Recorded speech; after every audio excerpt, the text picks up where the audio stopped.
Evangelho de Mateus,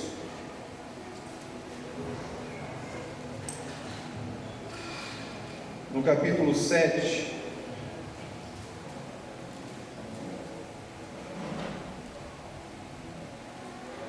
glória a Deus. Mateus 7, 13. Mateus capítulo 7, versículo 13 e 14.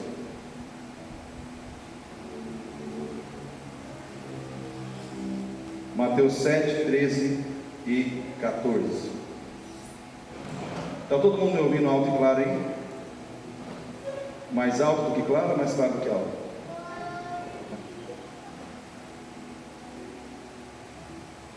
Mateus capítulo 7, 13 e 14. Dois versículos da palavra de Deus que eu acredito que Deus quer usar nessa noite para falar ao nosso coração sobre as realidades desse tempo, as realidades relacionadas à nossa vida, no pessoal, no coletivo como igreja. E é um texto assim bastante conhecido, e é um texto até retratado em quadro, em pintura, né? Então diz assim, Mateus 7, 13 e 14: Entrai pela porta estreita, porque larga é a porta, e espaçoso o caminho que conduz à perdição, e muitos são os que entram por ela. E porque estreita é a porta, e apertado o caminho que leva à vida, e poucos há que a encontrem. Existe uma outra versão que diz assim: e poucos há os que permanecem nele, né? Eu particularmente gosto dessa versão porque quando nós entendemos a salvação, nós vamos falar um pouco de assuntos teológicos aqui nesse momento. Quando a gente entende a salvação pela graça, a gente entende que quando ela entrou na nossa vida, isso foi um ato da graça de Deus. Naquele exato momento em que nós aceitamos a Jesus, naquele exato momento em que nós confessamos a Jesus e cremos no poder do seu sangue para lavar a nossa vida e nos purificar de todo pecado, a salvação entrou na vida da gente, e nós entramos pela porta da salvação, porque a salvação é um acesso, né?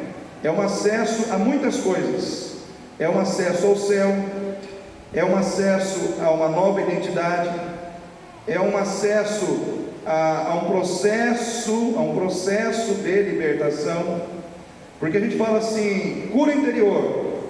Quem já ouviu falar de cura interior aí? Mas cura interior faz parte de santidade, porque à medida que você santifica, à medida que você aprende a viver a vida de Deus, automaticamente Deus vai te curando também. Então o processo da cura interior também é um processo de santificação. Só que quando a gente entra na salvação e a salvação entra na vida da gente, a gente tem um outro desafio: permanecer salvo. Aí eu quero perguntar para você, quem quer permanecer salvo? Porque o texto ele fala de duas coisas: porta e caminho. Então são duas coisas que estão relacionadas, irmãos. A porta é aquilo que dá acesso, e o caminho é o trajeto que você tem que caminhar, né? Então são duas coisas que estão interligadas, né? Eu preciso de uma porta para poder entrar no templo, e aqui dentro eu vou caminhar na fé. Então eu preciso de uma porta ou estreita, que vai ter um caminho estreito, ou de uma porta larga, que vai ter um caminho largo. E esse texto, irmãos, da porta estreita, da porta larga, do caminho estreito, do caminho largo, ele é muito interessante. Esse texto, irmãos, como eu disse para os irmãos, eu já vi ele pintado em quadro. E Deus falou muito forte comigo quando eu era criança. Eu era criança, eu não lembro que idade eu tinha, eu não lembro também na casa de quem eu vi, mas eu vi o quadro. O quadro era a porta estreita e a porta larga. E aí eu olhava naquele quadro assim, aí eu via uma multidão de gente indo assim na direção da porta larga, e aí depois da porta larga vem um caminho largo. Eu não sei quantos já viram esse quadro, talvez alguém também já tenha visto, vai lembrar comigo. E aí naquele caminho largo, aí você via lá bar, estava escrito assim, bar, lotérica, estava escrito lá boate, estava escrito lá diversão, estava escrito lá um monte de coisa relacionada aos prazeres, né? Aos prazeres da vida, e um monte de gente indo por aquele caminho. Aí você olhava o caminho estreito, era um caminho assim, era só é como se fosse um trieiro assim, mas bem estreito mesmo, e não tinha muita coisa não, né? Era um caminho assim que você olhava para ele e você falava, puxa, mas não tem muitas coisas assim interessantes aparentemente nesse caminho. Só que quando você olhava no final dos caminhos, aí é que era a parte chocante, porque no final do caminho estreito tinha Jesus de braços abertos, acolhendo aqueles poucos que iam chegando lá. E no caminho largo, onde as pessoas tiveram acesso pela porta larga, havia uma chama e muita gente caindo lá embaixo. Você só via assim as pessoas com as mãozinhas assim, caindo naquela chama. E eu vejo assim, irmãos, Jesus ele falou mais do inferno do que do céu, mas ele falou das duas coisas. E nós precisamos entender aqui que Jesus ele estava preocupado com os discípulos. Ele estava preocupado com os discípulos no sentido de que eles não se perdessem no meio do caminho. E essa preocupação que Jesus teve com aqueles discípulos daquela época que andaram com ele, Jesus tem com você, Jesus tem comigo, Jesus tem com essa igreja batista em Itatiaia hoje. O que Jesus no coração dele, qual é a preocupação do coração do mestre hoje? Que você não se perca, que você não entre por um caminho errado, que você não entre numa direção errada, que você não entre numa situação que no final não vai te levar até onde Ele está te esperando. Porque, irmãos, Jesus tem um desejo muito grande de dizer algo para mim e para você. Sabe o que Ele quer dizer para mim e para você? Vou chegar até mais perto. Vinde, benditos de meu Pai, recebei por herança o reino que vos está proposto desde antes da fundação do mundo. Ele quer dizer isso para mim, Ele quer dizer isso para você. Quando a gente começa a fazer uma análise do texto, a gente começa a perceber alguns detalhes no texto. Diz assim, Jesus fala, entrai pela porta estreita. Ele já começa dizendo, entrai, ele já dá um direcionamento, né? Fala, entrai pela porta estreita. Porém ele diz assim, porque larga é a porta, espaçoso o caminho que conduz à perdição, e muitos são os que entram por ela. Aí ele diz assim, porque estreita é a porta, apertado o caminho que leva à vida, poucos. A gente fica pensando assim, mas Deus ele quer poucos? E Deus rejeita muitos? É uma pergunta que às vezes a gente faz para o texto, porque está dizendo que poucos são os que caminham para a vida, muitos são os que caminham para a perdição. E eu entendo aqui, irmãos, que essa situação descrita no texto não tem nada a ver com o que Deus quer, não tem nada a ver com o que o coração de Deus quer, tem a ver com o que o nosso coração quer.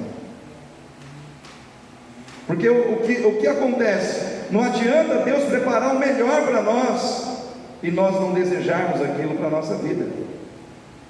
Porque, irmãos, eu creio assim, eu não sei quem crê na doutrina da predestinação, você lê para aquele que crê no que você quiser. Eu não creio que Deus predestinou o ímpio para o dia do juízo, e nem predestinou o justo para a salvação, não creio nisso. Eu creio que nós temos livre arbítrio, e que a predestinação de Deus, quando Ele fala conosco de uma maneira como se Ele tivesse estabelecido aquilo, Ele fala pela sua presciência. Deus ele sabe todas as coisas. Aí eu vou pegar a palavra do Lucas hoje de manhã, ele é atemporal, Deus não está preso a tempo, né? O tempo de Deus é diferente do nosso, o nosso é cronos, o de Deus é kairos. Deus ele é atemporal, ele sabe o passado, o presente, o futuro, tudo ao mesmo tempo. Ele já viu o seu neném que nem nasceu ainda. Eu não apontei para nenhum homem, tá? Apontei para a mulher, né? Ele já viu a sua criancinha, que nem sequer nasceu ainda e nem você sonha como ela vai ser, mas Deus já viu. Por quê? Porque Ele sabe todas as coisas. Irmãos, Deus, a Bíblia diz que Deus é longânimo, não querendo que ninguém se perca, por isso Ele retarda a sua promessa. Porque tem gente que fala assim: nossa, mas esse Deus também deixa muita gente morrer de Covid, morrer de fome, morrer disso. Porque, irmãos, para julgar Deus não falta gente. Para julgar a Deus em função dos sofrimentos terrenos, não falta gente na terra. Ah, mas se Deus existe, por que isso acontece? Por que demora? Por que Deus não passa a régua? Né? Por que Deus já não resolve tudo? Porque Deus é longânimo. Ele ainda está dando chance para que muita gente entre pela porta estreita, né? Deus ainda está dando chance. Irmãos, o tema da mensagem dessa noite é: o caminho largo te leva à perdição e o caminho estreito te leva à vida. É simples, né? É o tema do texto bíblico. Nós que estamos aqui nessa noite precisamos pensar sobre isso. A gente precisa avaliar se a gente está no meio da multidão ou no meio dos poucos, se a gente faz parte da multidão ou se a gente faz parte dos poucos, né, que estão caminhando na direção certa e no caminho certo. Eu fico pensando que a diferença entre os caminhos, irmãos, é a facilidade e a dificuldade que ambos oferecem, né? Eu fico imaginando que o caminho largo, ele é o caminho dos prazeres, dos direitos, sem compromisso, enquanto que a porta estreita e o caminho estreito é o caminho dos direitos e dos prazeres como fruto do compromisso. Eu fico pensando que o caminho largo, ele é o caminho onde o lema é ser feliz. O que importa é ser feliz, né? O caminho estreito, a porta estreita, o lema é ser feliz fazendo Deus feliz. Ser feliz fazendo Deus feliz. Se Deus está feliz, eu também estarei feliz. Se Deus está feliz comigo, você acha que Deus não vai trazer felicidade sobre a tua vida? Né? Eu penso, irmãos, que o caminho largo, ele é o caminho que honra a força do querer. Não tem uma novela aí, irmãos, que até voltou, né? Ressuscitaram a novela aí, de uma emissora, né? Plim, plim, né? E o tema da novela é a força do que, irmãos? Do querer. Todo querer deve ser respeitado, né? É a exaltação da força do querer que está no coração da humanidade. Só que o caminho estreito, ele já tem uma outra visão. Ele é a força do dever por amor a Deus e às pessoas. E eu fico pensando, irmãos, que são poucas as pessoas que querem abrir mão da força do querer, são poucas as pessoas que querem abrir mão de ser feliz a qualquer custo, são poucas as pessoas que querem abrir mão de viver uma vida onde o prazer e o direito é fruto de um compromisso. Por isso muitos estão tendo dificuldade de entender o caminho estreito, a porta estreita. E nessa noite eu quero dizer para você o seguinte: cuidado com o caminho largo. Eu vou te dar alguns motivos. Primeiro, cuidado com o caminho largo, ele te leva à perdição. Sabe por quê? Porque ele leva você a ter um entendimento errado da bondade de Deus sobre a tua vida. O crente que anda no caminho largo, ele começa a achar que Deus está falhando, ele começa a achar que Deus não está sendo tão bom assim com ele. E esse é um risco que nós corremos quando nós começamos sem perceber a andar pelo caminho largo, porque a gente começa a olhar para o nosso sofrimento e a gente começa a olhar para a riqueza do ímpio, para a nossa dor, para a vitória do ímpio, para a nossa dificuldade e para o bem-estar do ímpio, e a gente começa a achar, sei não, hein? Eu acho que Deus não está sendo tão bom assim, porque Ele não está governando para me abençoar. Eu quero dizer uma coisa para você. Você tem que entender uma coisa. Jesus diz: o mundo jaz no maligno. Em outra oportunidade, Jesus estava com os discípulos e ele começa a falar com Pedro, com os outros discípulos. Ele diz: eis que o príncipe deste mundo se aproxima, vamos embora. Naquele momento, nessas duas passagens, irmãos, Jesus dá uma lição, ele entrega um esclarecimento bíblico para nós. Ele está dizendo o seguinte: que o mundo está debaixo do governo de quem? De quem, irmãos? De Satanás. Você sabia que existe uma questão ética no reino espiritual entre Deus e Satanás? Existe, irmãos. Porque é o seguinte: Satanás, ele conquistou o direito de agir nesse mundo, de governar esse mundo, quando Eva e Adão comeram do fruto da árvore do conhecimento do bem e do mal. Ou seja, então o diabo governa o mundo. Por isso, irmãos, tanta desigualdade, tantos males, tantas dificuldades, tanta hipocrisia, tanta injustiça, tanta miséria. Por quê? Porque existe um governo maligno. E se o mundo jaz no maligno, e se Satanás governa o mundo, e você serve a Deus, eu quero dizer uma coisa para você que talvez você ainda não tenha percebido: você está em guerra. O diabo está em guerra com você.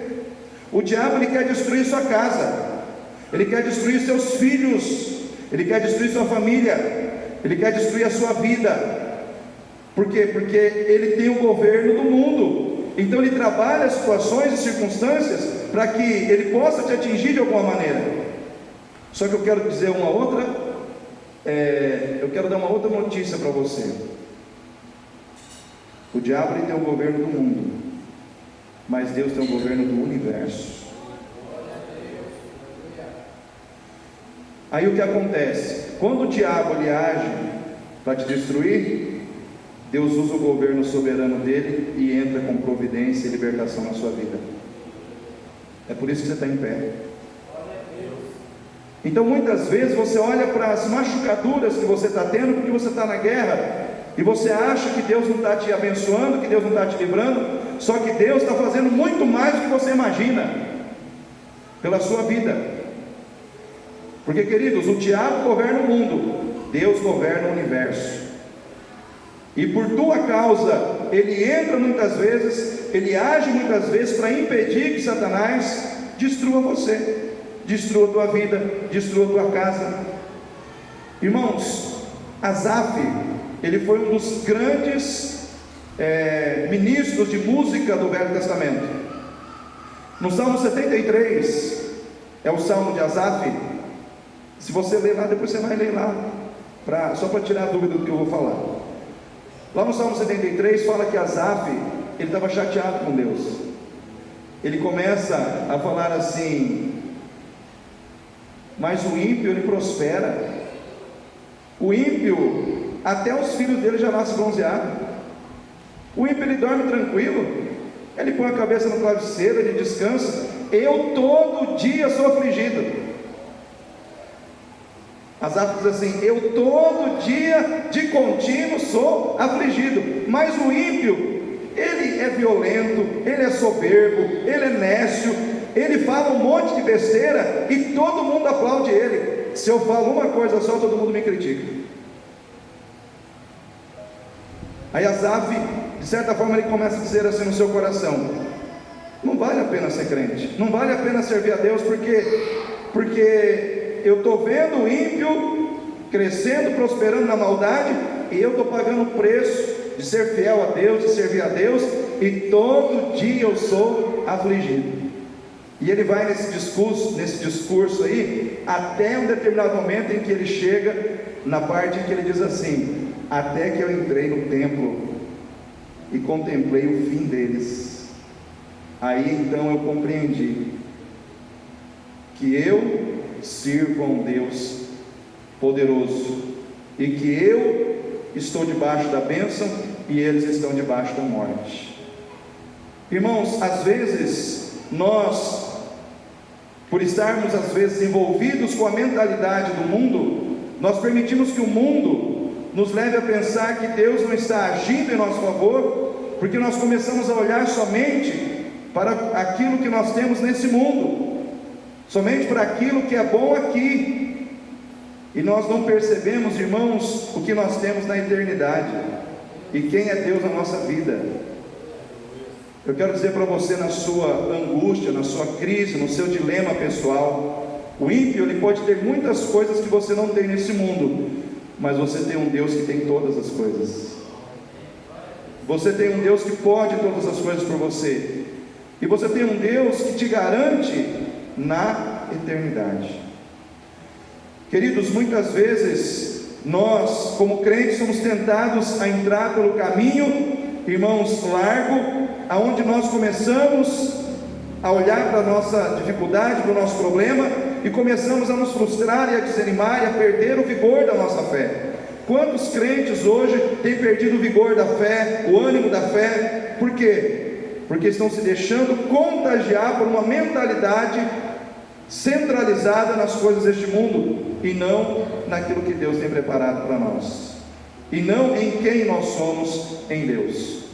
Então nessa noite, descansa na certeza de que o teu Deus governa o universo, e o que você precisa Ele vai entregar nas tuas mãos. Então somente seja fiel ao Senhor, permaneça fiel até o fim, amém? O caminho largo é o caminho da perdição, e você deve ter cuidado com ele, porque ele nos leva a seguir as tendências da multidão que não conhece a Deus. O texto diz que o caminho largo é o caminho das multidões, ou seja, quando nós começamos a andar no caminho largo, nós nos deixamos influenciar pelas tendências da multidão que não conhece a Deus. Irmãos, as tendências da multidão são muitas. As tendências da multidão que não conhece a Deus são muitas. Para aquele que não conhece a Deus, muitas vezes no seu coração, no seu entendimento, é natural mentir. Quando mentir, vai te livrar de uma situação, de ser corrigido, de sofrer, de passar por uma situação constrangedora, ou mentir vai te levar a um ganho, um favorecimento pessoal. Então, dá para mentir, é natural. Por quê? Porque eu vou ter um ganho, eu vou ter um favorecimento. No coração, irmãos, da pessoa que não conhece a Deus, da multidão daqueles que não conhecem a Deus, é natural você ferir, você machucar alguém, que muitas vezes está no teu caminho, de certa forma impedindo você de conquistar alguma coisa, de concluir um plano, de atingir um objetivo. Amar o próximo e cuidar do próximo não é tão vital, não é tão necessário quanto conquistar sucesso, realizar propósitos que fazem parte da minha ambição pessoal.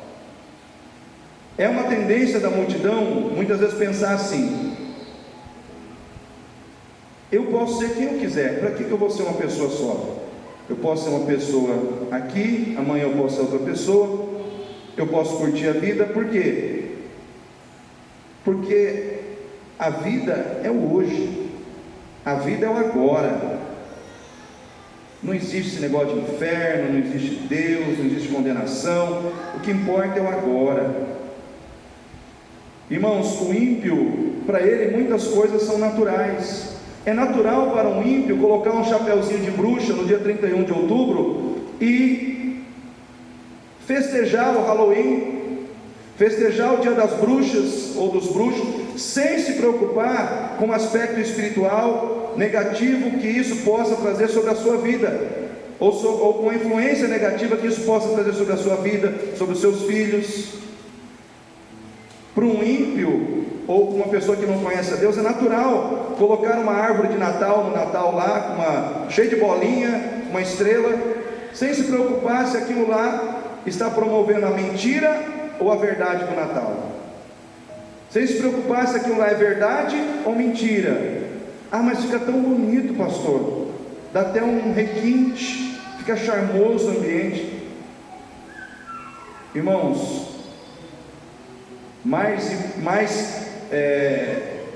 preocupados do que termos um ambiente charmoso ou requintado, nós temos que nos preocupar em fazer a vontade de quem, irmãos?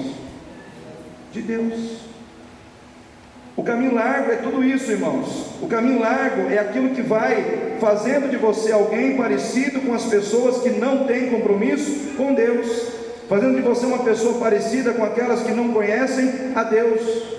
Irmãos, a pessoa que não conhece a Deus, deixa eu explicar uma coisa para você. Às vezes a gente pensa que a pessoa que não conhece a Deus é um imoral, é uma pessoa viciada em drogas, é um perdido. Não. Às vezes uma pessoa que não conhece a Deus, ela é uma pessoa íntegra, aparentemente boa, reta nos seus caminhos. O único problema dela é que ela vive em guerra com a vontade de Deus. O único problema dessa pessoa é que ela não conhece a vontade de Deus, e às vezes ela despreza a vontade de Deus, e ela está em guerra com a vontade de Deus, e se ela não mudar de postura, ela vai caminhar em direção ao inferno.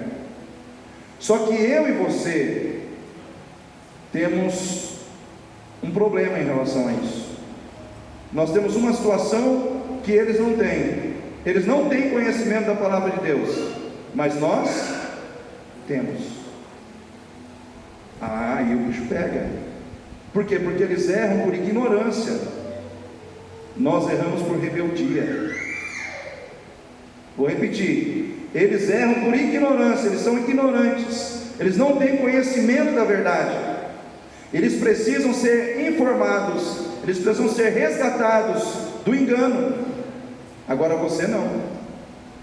Você faz sabendo que está errado, e você faz porque você é rebelde. Rebelde sem causa, rebelde sem calças, né? Então, para nós, o peso da culpa, queridos, é maior, porque a nossa missão no mundo é influenciar o mundo para Deus, e não deixar que o mundo influencie a nossa vida contra Deus. Porque você foi deixado no mundo, segundo Romanos 12:1 diz: e não vos conformeis com este mundo, mas transformai-vos pela renovação da vossa mente ou do vosso entendimento, para que experimenteis qual seja a boa, agradável e perfeita vontade de Deus. Então o caminho largo, ele vai nos conformando com o erro, ele vai nos colocando no meio da multidão que não conhece a Deus, que não tem compromisso com Deus, e às vezes você está lá, você está no meio dessa multidão, porque você escolheu estar, você escolheu fazer parte disso. Então nós que estamos aqui nessa noite, nós precisamos entender, é chegado um tempo de nós nos levantarmos como povo de Deus nessa terra, e dizer: eu sou da verdade. Ela não é tão bonita, ela não é tão brilhante, mas ela é a verdade, ela permanece para sempre. Irmão, surgiu esses dias um comentário que a Bíblia precisa ser atualizada, e foi um pastor batista ainda, infelizmente, que falou isso. Irmão, sou totalmente contra essa afirmação. A Bíblia não precisa ser atualizada. Aí eu pego a palavra do Billy Graham. Billy Graham disse assim, que a Bíblia ela é mais atual do que o jornal que nem foi escrito ainda, que vai sair amanhã, porque ela foi inspirada pelo Espírito Santo, e o Espírito Santo não erra. Ela tem a leitura exata de quem você é, ela tem a leitura exata da sua alma, de quem você é por dentro. O que precisa ser atualizado, sabe o que é, irmãos? É a mente dos crentes. Sabe por que nós muitas vezes estamos vendo erro na Bíblia e não estamos vendo erro na gente? Porque a nossa mente está muito conectada, em sintonia com a mentalidade deste mundo, e a mentalidade de Deus está ficando distante para nós. Nós precisamos atualizar a nossa mente, porque, irmãos, a vida do caminho largo é uma vida que leva as pessoas a viverem com naturalidade no caminho da mentira, da desobediência, da rebeldia, da imoralidade, da fornicação, porque é uma vida programada, é uma vida que estabelece um programa na vida das pessoas, com o propósito de conduzir elas para o inferno, de levar elas para a perdição. É uma programação pecaminosa na mente, na alma, no espírito da pessoa. As pessoas estão sendo programadas, presta atenção, as pessoas estão sendo programadas para irem para o inferno. Falando em programação, vou partir para o lado tecnológico da palavra. Vou fazer uma pergunta para vocês aqui, principalmente os jovens, sabe, vão entender mais do que eu vou falar. Eu sou leigo às vezes nessas questões. Mas vamos lá, vamos supor que você vai comprar um notebook. Aí tem lá o notebook, ele vem em várias cores, ele vem branco, ele vem preto, vem até o cor-de-rosa hoje. Só que eu quero fazer uma pergunta para você: o que dá valor a esse produto? É a carcaça dele, a cor dele, o aspecto externo dele, ou as programações que estão nele, o Windows, a versão do Windows, como é que fala lá, o processador, os sistemas operacionais? O que dá valor à máquina? A parte externa dela, a carcaça, ou os produtos internos dela? Quem acha que é o interno? Levanta a mão aí. Amém. É isso mesmo. Queridos, o mundo, ele tem programado, ele tem colocado dentro das pessoas uma programação ruim, que tem feito das pessoas um produto ruim. E quando nós falamos que o que dá valor à máquina é o que está dentro dela, eu quero dizer para você: o que dá valor à sua vida não é a sua carcaça, é o que está dentro de você. O que dá valor à sua vida não é o seu aspecto externo, é o que você carrega na sua vida, é a sua programação, o seu sistema operacional. Irmãos, a programação do pecado, ela vem para colocar dentro de nós tudo que é ruim, tudo que é nocivo, tudo aquilo que nos afasta de Deus.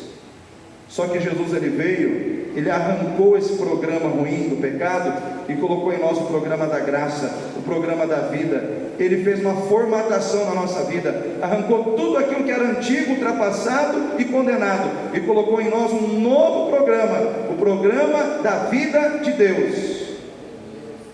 E dentro desse programa você pode acessar o poder de Deus, você pode acessar a santidade de Deus, você pode acessar a justiça de Deus, você pode acessar a vida de Deus dentro de você. Então nós precisamos entender que o Senhor nos formatou, nos fez de novo. A carcaça é a mesma, mas por dentro somos outra pessoa. Deus não vai fazer plástico em ninguém, né, irmão? Aí já é demais, né?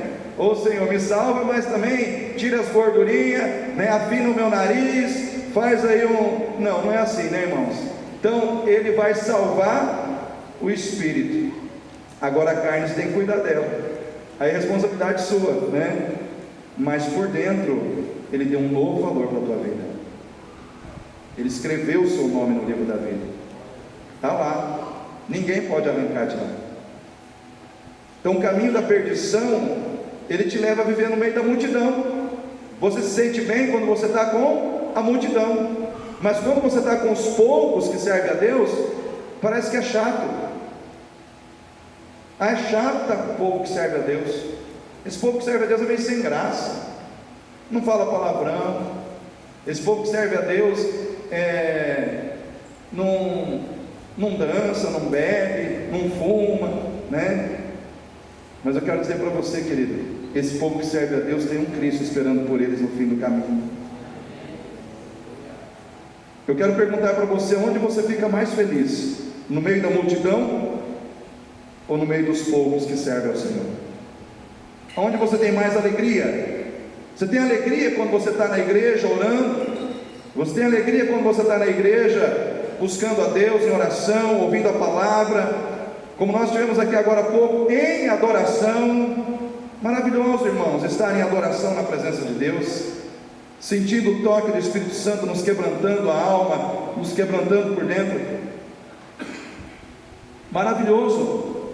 Para mim é prazeroso. Para mim, irmãos, de ficar aqui a noite inteira, eu fico, porque tudo que está relacionado a adorar, a servir, a estar com Deus e com o povo de Deus, para mim é prazeroso. Agora, e para você? É um peso? É uma dificuldade?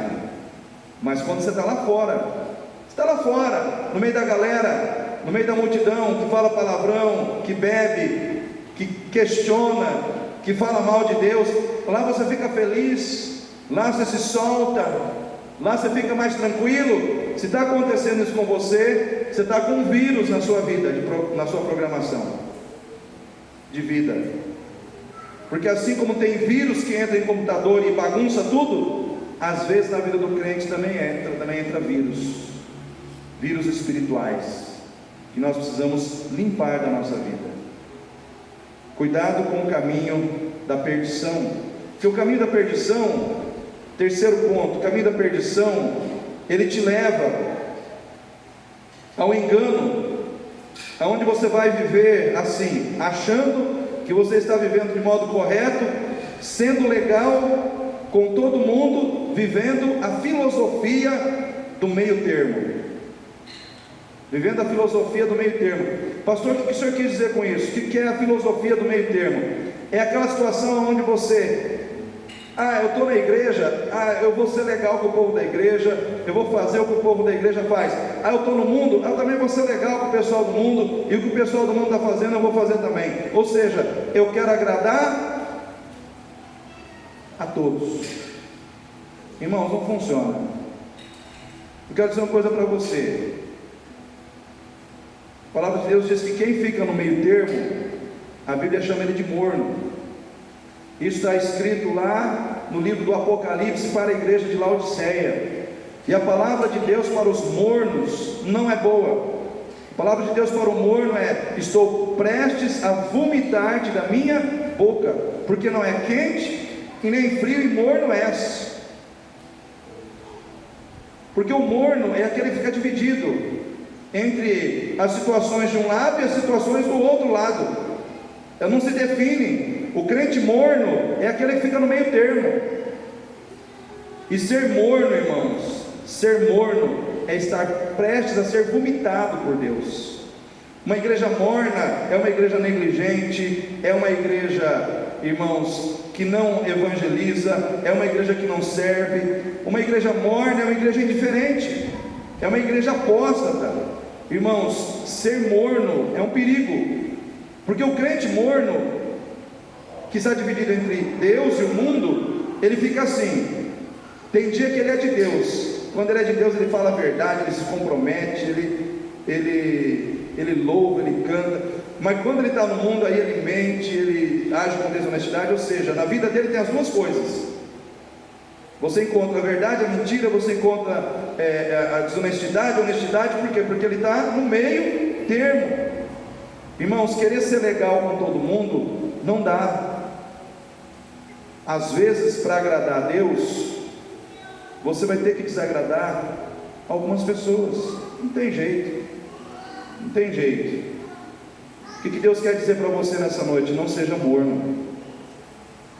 Decida-se. Decida-se por mim, diz o Senhor. Venha estar comigo. Amém, irmãos? Caminho estreito. O que nós podemos falar do caminho estreito? Só duas coisinhas e eu vou terminar a mensagem. O caminho estreito, ele é menos confortável, porque envolve renúncia.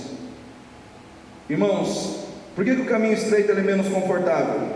Porque às vezes para você servir a Deus em amor, porque às vezes para você servir as pessoas que servem a Deus em amor, porque às vezes para você servir o outro em amor, você tem que abrir mão das suas coisas, dos seus prazeres, dos seus momentos importantes.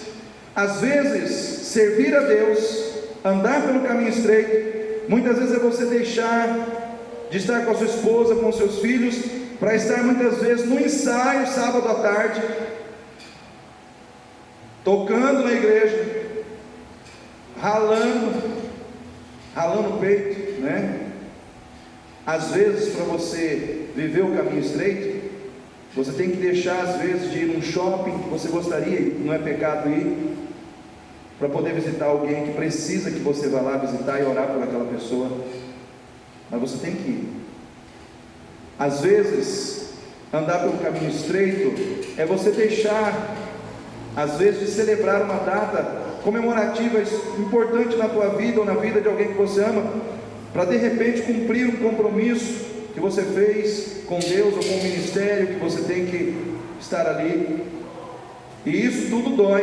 Dói ou não dói, irmãos? Quando a gente tem que abrir mão de algo importante da nossa vida para colocar a vontade de Deus acima da nossa. Dói ou não dói, irmãos? Dói. Mas à medida que a gente faz isso, a gente cresce.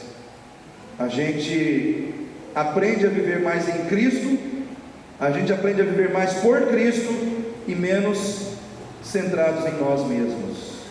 Por isso que a palavra de Deus diz que a semente de trigo caindo na terra, se ela não morrer, o que acontece? Se ela não morrer, ela não dá fruto. Mas se ela morrer, vai dar muitos frutos. Você sabia que estar em Cristo é um convite para morrer? Morrer para o orgulho, morrer para o egoísmo, morrer para o hedonismo, né, Lucas? Morrer para o egocentrismo. Morrer, irmãos. A vida cristã, ela não veio para você para colocar em você um sentido pelo qual viver. A vida cristã, ela veio para você para te dar um sentido pelo qual morrer. Morrer. Nós somos chamados a morrer por amor a Cristo. Mas em último lugar, para a gente fechar essa mensagem e você sair daqui animado para enfrentar a semana, o caminho estreito, ele é menos confortável aqui, mas nos garantirá todo o conforto na eternidade. Amém? O que você prefere? Sofrer um pouquinho aqui, mas na eternidade você descansar e desfrutar da glória e da presença de Deus? Ou você prefere curtir esse mundão e na hora que você morrer você ir para um lugar de sofrimento eterno? O que você prefere? Eu vi uma frase de Jonathan Edwards que me chamou muita atenção. Jonathan Edwards, ele disse o seguinte: que a terra, presta atenção, a terra, a nossa vida aqui, a terra é o único inferno que o crente fiel vai sofrer, e também é o único paraíso que o descrente vai desfrutar. Reflita sobre isso. A terra é o único inferno que o crente fiel vai sofrer, e também é o único paraíso que o descrente e o infiel vai desfrutar. Sabe por quê? Porque quando eu e você morrermos, todo o sofrimento que a gente vive nesse mundo, porque o nosso inferno é aqui, irmãos, não é aqui que a gente sofre, não é aqui que a gente é desprezado, passa por injustiça, enfrenta a Covid, enfrenta a doença, enfrenta a morte dos entes queridos, chora, enfim, mas tudo isso vai acabar. Tudo isso vai acabar. E muitas vezes para o ímpio, que não serve a Deus, que não conhece a Deus, é o único paraíso dele é esse. Ele vai ter dinheiro, ele vai ter iate, ele vai ter carro, ele vai ter fama, mas se ele morrer sem Jesus, acabou o paraíso, começa o inferno. O que eu quero dizer para você nessa noite, encerrando essa palavra, para você ficar com essa palavra no seu coração: invista na porta estreita e no caminho estreito. Vale a pena pensar nas coisas que são do alto e não nas coisas que são da terra. Eu quero encerrar essa palavra lendo o texto de Colossenses capítulo 3, abra sua Bíblia. Colossenses capítulo 3, para mim encerrar a mensagem, e nós vamos orar com vocês, orar com a igreja. Colossenses capítulo 3, versículo 1. Quem achou diz amém. Então diz assim a palavra de Deus, receba essa palavra no seu coração.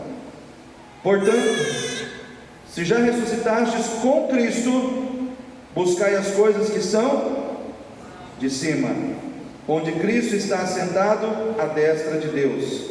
Pensai nas coisas que são de cima, e não nas que são da terra, porque já estáis mortos, e a vossa vida está escondida com Cristo em Deus. Quando Cristo, que é a nossa vida, se manifestar, então também vós vos manifestareis com Ele em glória.